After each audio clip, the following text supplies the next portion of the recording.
Ya halo sahabat, banyak sekali kan muncul pertanyaan bagaimana sih caranya untuk menjadi trainer atau public speaker ya, untuk menjadi pembicara publik atau menjadi orang-orang yang berbicara di depan umum. Nah, ini memang sangat menarik ya. Memang secara penampakan kan gagah gitu ya, pinter, kemudian menarik, kemudian apalagi bisa menghasilkan banyak income ya. Itu pandangan yang sebenarnya juga tidak keliru ya. Apalagi kalau teman-teman lihat para motivator gitu ya, ada yang memamerkan rumahnya, memamerkan mobilnya, sehingga itu menjadi daya tarik tersendiri. Di sisi lain, teman-teman mungkin juga melihat tuh para trainer, para pembicara publik sering nongkrong di kafe, di bandara, terbang, kuliner ke kota-kota yang sangat menarik. Ya, itu tidak salah ya teman-teman. Jadi memang kenyataannya akan seperti itu. Profesi di public speaker, profesi di trainer itu memang sangat mobile. Mereka harus berbicara di tempat-tempat yang mungkin tujuan rekreasi ya, tempat-tempat seperti hotel, dari kota ke kota ya. Seringkali sesuai klien juga suka ke Bali, berarti sering ke Bali. Klien suka Malang, sering ke Malang. Klien suka ke Batam, bahkan sampai ke luar negeri, ke Singapura, bisa bikin acara training di Thailand dan segala macam. Yes, itu benar. Lalu muncullah keinginan beberapa orang untuk menjadi seorang trainer dan public speaker. Memang ini sebuah karir yang bagus, karir yang menjanjikan, bahkan karir yang tak kenal pensiun, karir yang tidak mengenal pensiun. Seluruh pemain bola itu kalau pinter dia akan jadi pelatih kalau sudah nggak kuat lari. Kira-kira begitu ya. Sama juga di dunia pelatihan, dunia training, bahwa banyak sekali orang-orang yang setelah pensiun menekuni dunia training. Ya, bagi teman-teman ada yang jauh-jauh hari menyiapkan diri untuk menjadi trainer maupun public speaker. Itu bagus. Yuk kita bahas ya teman-teman ya. Kira-kira apa sih yang perlu dipersiapkan gitu ya? Bagaimana cara menjadi trainer dan public speaker. Ya, sebelum itu tadi kita bahas ya keuntungannya ya, sebagai trainer public speaker bisa dilihat dari segala aspek ya, dari aspek finansial. Yes, tarif seorang trainer bisa antara 0 sampai 100 juta ya dalam 1-2 hari ya. Ada yang 80 juta per jam ada ya. Jadi tergantung kualitas, tergantung materi, tergantung banyak aspek juga Adian, itu bisa kita bahas ya. Nah teman-teman, di dunia pelatihan tentu menjanjikan banyak. Tadi kalau kita bilang secara finansial, tapi secara sosial bisa juga kan ya, status sosialnya, secara kebebasan waktu ya. Anda bisa lihat bahwa mereka yang menjadi trainer itu atau pembicara publik punya kebebasan waktu, artinya bisa menentukan waktu-waktu yang dia setujui ya. Di sisi lain dia bisa mengatur, merdeka dengan waktunya tentunya ya. Anak ambil rapot, ngantar istri belanja, ya boleh-boleh saja. Jadi secara kehidupan, lifestyle-nya jadi sangat unik ya, sangat menarik juga. Nah secara spiritual tentunya tergantung konten materi kita. Ilmu yang bermanfaat akan tetap mengalir pahalanya walaupun darah kita sudah tidak mengalir. Jadi itu harus kita yakini, menjadi semangat kita. Mudah-mudahan nih trainer dan public speaker ya kalau benar artinya bisa menjadi jalan kebaikan dunia akhirat ya. Nah, bagaimana sih memulainya teman-teman? Bagaimana memulainya? Saya melihat, mengamati ya sekian puluh tahun sebagai trainer. Saya lihatin juga beberapa orang pembicara publik, saya mengamati seminar-seminar itu sejak tahun 1989. Radar saya terhadap acara-acara seminar pembicara itu sudah nyala ya. Mungkin sekitar tahun 1989 tuh saya ikut seminar pertama berbayar ya, waktu itu sekitar 300.000 bayarnya tuh tahun 89 di Hotel Horizon Ancol. Pembicaranya Pak PP Rahmat, Pak Pagunadi, dengan moderatornya Pak Arswendo Atmowiloto. Saya amati pembicara, saya amati moderator, kemudian mulai itu saya mengikuti banyak sekali seminar, bahkan sampai travel check untuk jamaah haji ya. Seminar-seminar IT ya, IBM, Oracle, Microsoft itu yang di Shangri-La ini saya ikutin terus. Setiap ada perkembangan AS400 series E series saya ikutin. Ada perkembangan database di B2 Universal kita ikut seminar ya. Tidak cuma seminar ya kita amati, pembicaranya ya. Saya ingat banget tuh ada salah satu CEO Oracle tuh pembicara, topinya dibalik gitu. Wah, bisa fun juga ya walaupun masalah etik. Oke ya, jadi teman-teman ini menarik sekali. Ya. Jadi saya bagi dua teman-teman. Ada dua jalur nih. Nah, dua jalur bagaimana sih cara menjadi pembicara atau menjadi trainer. Itu saya lihat ada yang namanya jalur prestasi ya. Jalur prestasi tentu sebenarnya kayak gak sengaja gitu ya. Jadi orang-orang yang punya prestasi bagus diundang untuk bicara. Orang-orang yang punya keilmuan sangat kuat diundang untuk berbicara. Jadi mungkin malah belum mempersiapkan diri bagaimana menjadi pembicara yang baik ya, tapi karena sudah bagus ya. Contoh-contoh adalah misalnya orang-orang yang prestasi dalam bisnis ya, seperti tadi contoh Pak TP Rahmat kan, Direktur Astra waktu itu selalu diundang menjadi pembicara. Ada di dunia perbankan waktu itu zaman-zaman saya itu ada Pak Nyoman Muna ya diundang ya. Jadi ada juga contoh misalnya Om Bob Sadino ya. Kalau zaman sekarang tentu ya, kita kenal ya menteri paling kaya kan. Pak Sandiaga Uno kan menteri paling kaya ya. Ya beliau diundang untuk bicara di banyak forum ya, karena keilmuannya ya, forum entrepreneur, forum macam-macam lah ya. Ada juga siapa lagi ya, Pak Erick Thohir, ada Pak Anies Baswedan, bahkan sampai ke luar negeri ya, di Amerika bicara, di London bicara. Itu karena kesuksesan, karena prestasinya ya. Nah, prestasi itu ya macam-macam, kadang-kadang prestasinya prestasi dari aspek misalnya ya Nick Vujicic ya, kalau Anda lihat no arm no legs no problem ya, saking dia itu nggak punya kaki nggak punya tangan, tapi dia semangat, dia menjadi motivator. Jadi lihat itu orang yang seharusnya sedih susah tapi malah bersemangat ya. Ada yang nggak punya kaki misalnya Tony Christiansen yang dari New Zealand ya. Prestasinya ya ada ya, bisa mendaki gunung Kilimanjaro, menerbangkan pesawat, balapan truk, lomba lari, bahkan taekwondo ya, ban hitam tuh. Itu prestasi sehingga dia diundang untuk berbicara. Ada juga orang-orang yang punya jabatan tentunya ya, menteri-menteri ya, tiba-tiba ya jadi public speaker di mana-mana ya. Kemudian ada misalnya pebisnis ya, pebisnis.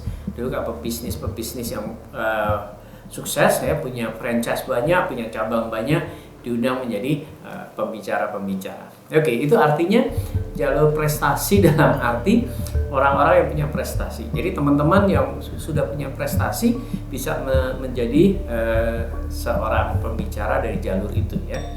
Misalnya saja Anda punya perusahaan sebagai direktur, kemudian perusahaannya menjadi semakin besar, go internasional ya. Sebagai contoh misalnya Pak Nadiem ya, kan bicara di mana-mana juga tuh Pak Nadiem ya, karena prestasinya membesarkan atau sebagai foundernya Gojek. Nah itu contoh. Nah di sisi lain teman-teman, ini sisi edukasi ya. Mungkin Anda dan saya adalah mengambil jalur yang edukasi, artinya mau entry ke dunia pelatihan, entry ke dunia public speaking, itu memang menyiapkan diri ya, menyiapkan diri.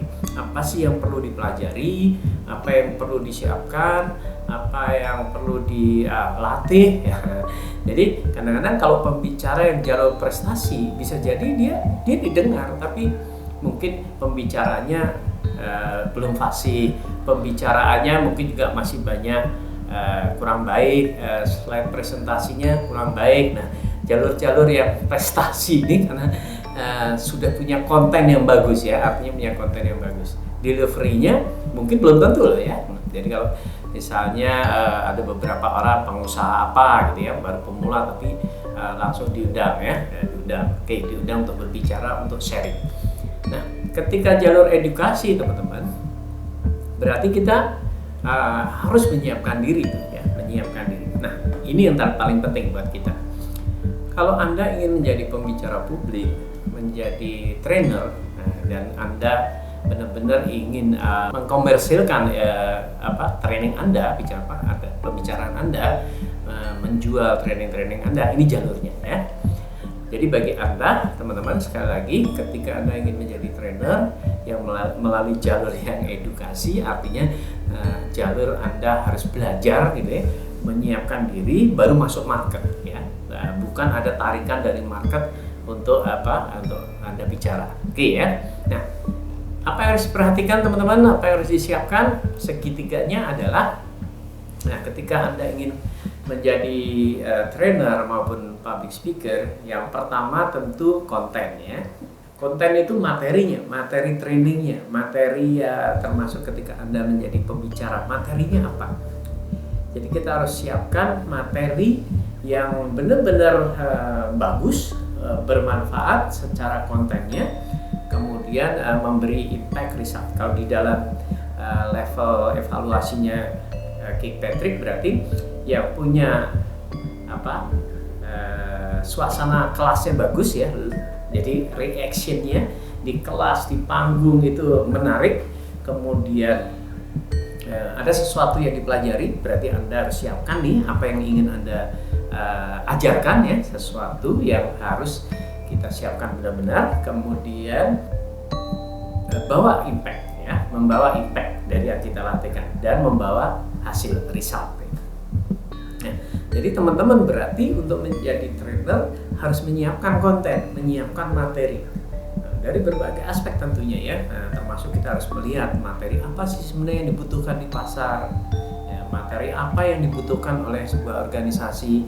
Kalau Anda melakukan training need analysis, misalnya diundang untuk training, berarti Anda harus analisa klien butuh apa sebenarnya. Anda bisa pakai teknik-teknik yang ada ya, EDI, maupun pakai design thinking ya, mulai dari empatinya terhadap klien kita, ini ada masalah apa yang bisa kita bantu, kemudian mendefine hal-hal yang perlu kita ajarkan, hal-hal yang dibutuhkan oleh peserta ya.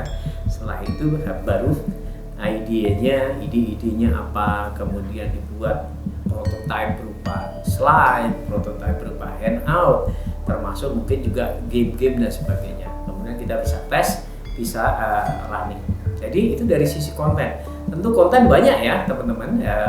Bagaimana sih desainnya, bagaimana isi dari materi itu, sumber-sumber yang untuk menguatkan konten kita, bahkan teman-teman mungkin pengalaman ya. Jadi banyak klien yang senang mengundang kita ini karena satu ilmunya, dua pengalamannya. Kan kalau cuma ilmu, orang browsing udah dapat ya, betul ya. Browsing, baca buku udah dapat. Namun yang jarang didapat dari selain kita adalah pengalaman kita. Jadi teman-teman, ketika Anda punya pengalaman customer service, bisa training customer service. Ketika Anda punya pengalaman menjual, bahkan spesifik misalnya di asuransi, maka Anda akan laris di asuransi. Anda di perbankan akan laris di perbankan.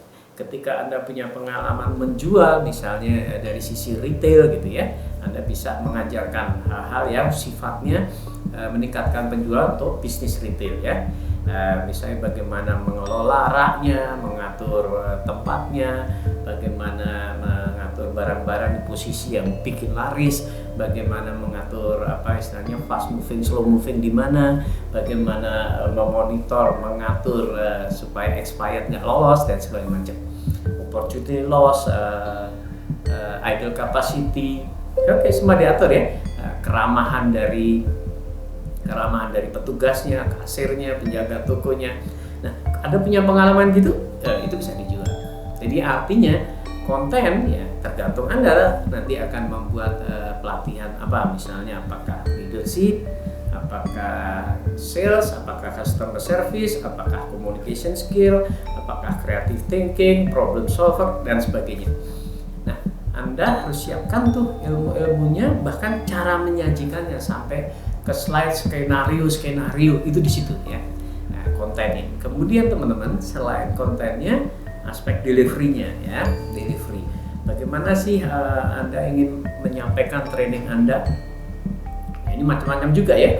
Dalam durasi berapa lama, sehari atau 2 hari, bagaimana Anda membangun kepercayaan diri, bagaimana menyusun kalimat-kalimat yang sugestif, bagaimana menginfluence orang, bagaimana mendesain materi supaya mudah masuk di otak orang, mungkin sampai ke kontemplatif dan sebagainya. Jadi teman-teman, di dalam delivery tentu juga banyak, termasuk di dalamnya bagaimana membuat humor, gimana kelas itu tetap on, tetap semangat, bagaimana sih membuat energizer, membuat game, membuat icebreaker. Nah, sebenarnya secara detail keilmuan di dalam delivery tentu banyak ya, termasuk bahkan mengatur vokal, grooming lah, baju, sepatu, banyak aspek ya.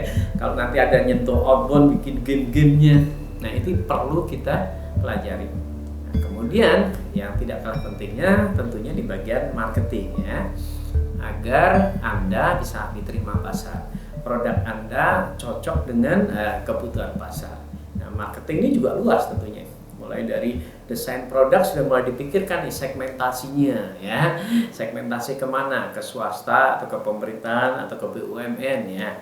Kemudian segmentasi termasuk nanti di dalam kontennya, pemilihannya, kekuatan Anda di mana, uniqueness Anda di mana, promosinya seperti apa, kemampuan untuk mempromosikan, bikin flyer, landing page website, bikin proposal, presentasi, kemudian aspek bisnisnya, invoice, perpajakan, jadi pricing dengan kompetitor, jadi banyak aspek teman-teman. Jadi teman-teman, ringkasnya adalah ketika Anda ingin memasuki dunia training, Anda wajib mempelajari dari sisi kontennya, deliverynya, dan marketingnya ya. Jadi ketika Anda menyiapkan dengan baik, Anda bisa masuk tuh, termasuk pintu masuknya di mana sih? Kira-kira potensi pasar yang cocok dengan potensi diri Anda apa? Penting tuh ya. Kalau enggak, bisa jadi produk Anda bagus, nggak laku di pasaran ya. Jadi Anda potensi dirinya di mana, nilai plusnya apa, uniqueness-nya apa, sehingga membentuk nanti materi training yang diterima pasar, plus tentunya pasar yang Anda target ya, segmentasi, targeting, positioning-nya di mana. Ketika itu jodoh, maka Anda bisa sukses. Maka jangan heran ada orang hebat ya, nggak laku gitu, tapi ada orang yang biasa-biasa saja, tuh kok malah laku ya. Di medsos dia upload, ngajar sini, ngajar sana, ngajar sini, ngajar sana. Ya bisa jadi faktor-faktor seperti segmentasinya benar, uniqueness-nya benar, dia marketingnya, jalur-jalur, pipa-pipa saluran ordernya dilakukan dengan benar. Sedangkan mungkin yang kualitasnya bagus dari sisi konten, delivery-nya nggak bagus, marketingnya nggak bagus. Oke, jadi teman-teman, terus saja kalau Anda punya cita-cita untuk memasuki dunia pelatihan, menjadi seorang trainer maupun public speaker, Anda pelajari aspek-aspek di atas. Kalau Anda punya waktu, bisa browsing, bisa baca buku ya. Tapi kalau waktu Anda sangat berharga, mungkin Anda bisa investasikan 2 hari ya. Coba cek di linknya, ada nggak linknya ya. Biasanya saya bikin buat kelas A2C for trainer yang bahas semua tadi ya, secara detik 2 hari. Coba cek di link di bawah teman-teman. Kalau misalnya Anda nonton video ini waktunya tepat, Anda masih bisa menemukan linknya untuk kelas 2 hari ya. Jadi teman-teman, selamat memasuki dunia pelatihan. Monggo, baik Anda sudah bekerja untuk mengisi waktu Sabtu, Minggu, dan malamnya, atau ketika Anda sudah mau pensiun, jadi Anda siapkan diri untuk menjadi trainer. Ini bagus sekali ya, karena kalau pensiun usia Anda mendekati 55, artinya apa? Anda punya pengalaman yang panjang. Nah, pengalaman itu mahal ya teman-teman. Oke, jadi saya yakin Anda yang menonton video ini punya ilmu yang pantas untuk dibagikan ke orang lain. Jangan sampai ilmu Anda terkubur bersama jasad ketika kita sudah meninggal nanti ya. Jadi tolong ilmu pengalaman yang Anda miliki sebarkan seluas mungkin, mudah-mudahan memberi manfaat buat Indonesia. Oke, see you, thank you.